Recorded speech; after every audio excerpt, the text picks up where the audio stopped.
अस्सलामुअलैकुम नाजरीन, मैं शाम सादी और आप देख रहे हैं रियल मीडिया। हमारे मुल्क पाकिस्तान में ज़्यादातर नौजवान जो पढ़े लिखे भी हैं और पढ़ा लिखा तबका, और बड़े अफसोस के साथ मुझे कहना पड़ रहा है कि हमारे मुल्क का जो पढ़ा लिखा तबका है, जो हमारी नौजवान नस्ल है कि जो ये दावा भी करती है कि हम पढ़े लिखे हैं, हम शऊर वाले हैं और हम बड़ी अक्ल रखने वाले हैं, लेकिन वही तबका ज़्यादातर तकरीबन 2 दहाइयों से एक ऐसी जमात से वाबस्ता है और उनके झूठ और उनके बोतान और उनके इल्ज़ामात में जो सबसे ज़्यादा आने वाला तबका है वो हमारे मुल्क का पढ़ा लिखा तबका और हमारी नौजवान नस्ल है कि जो दावा भी अपने अक्ल और शऊर का करते हैं और बड़े बहुत ही ज़्यादा पढ़े लिखे होने का करते हैं, लेकिन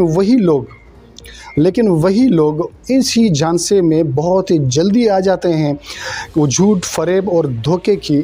ज़बान में बड़ी जल्दी आ जाते हैं और वह ये झूठ फरेब और धोखे की जो इल्ज़ामात हैं, जो तहमत है, जो बोतान है, जो दीगर सियासतदानों पर लगाए जाते हैं, जिनमें ज़्यादातर हज़रत मौलाना फजलुर रहमान साहब का नाम आता है कि उन पर बहुत ज़्यादा इल्ज़ामात और बोतान तराशी होती है और हमेशा उन्हीं के ऊपर जो है मुखालिफिन उंगलियां उठाते हैं। अगरचे वो अमल, वो किरदार मौलाना फजलुर रहमान साहब में होता ही नहीं है, लेकिन फिर भी झूठ फरेब बोतान और इल्ज़ामात की भरमार उनके ऊपर होती है, क्योंकि मौलाना फजलुर रहमान साहब एक ऐसे सियासतदान हैं कि जिनका दामन बिल्कुल साफ़ है।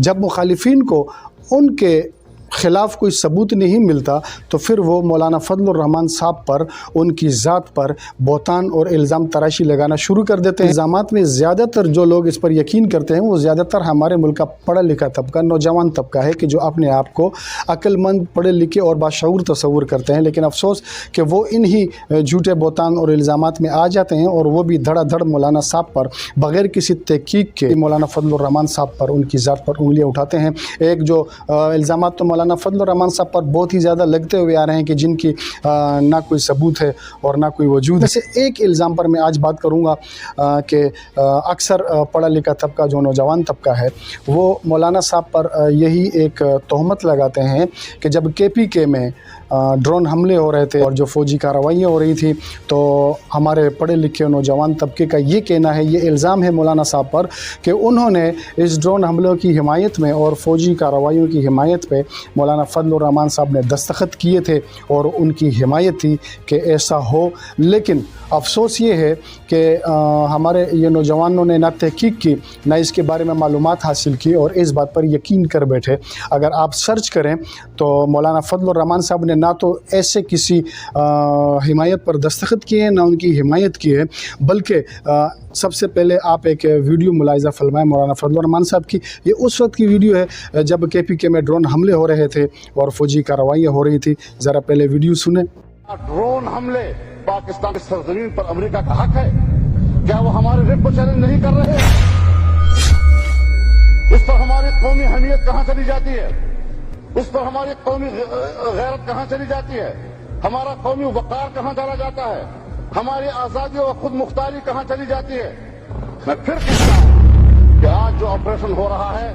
उसमें मिलिटेंट मुतासर नहीं हो रहे। रोजाना खबर लगती है 50 जंगजू हलाक हो गए,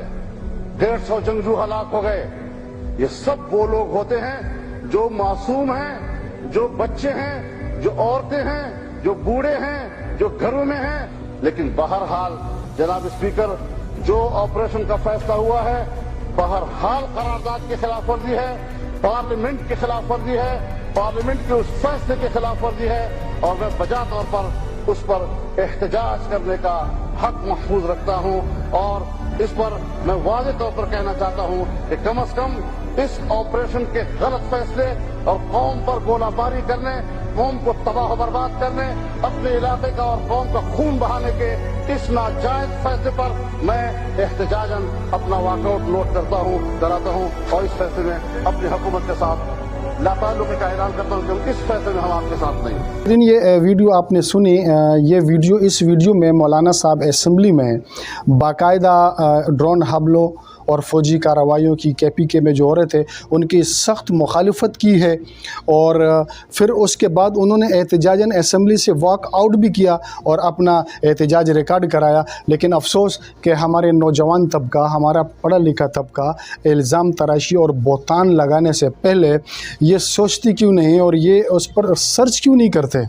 کہ آیا مولانا صاحب نے ان کی حمایت میں دستخط کیے بھی تھے یا نہیں کیے تھے، یا انہوں نے اس ڈرون حملے اور فوجی کارروائی کے خلاف انہوں نے کوئی بات کی بھی یا نہیں کی، یا الزام تراشی کی کوئی بات پہنچتی ہے تو سب سے پہلے تو ہونا یہ چاہیے کہ ہم اس کے بارے میں تحقیق کریں اور ریسرچ کریں اور دیکھیں کہ آیا یہ بات حقیقت ہے بھی کہ یا نہیں۔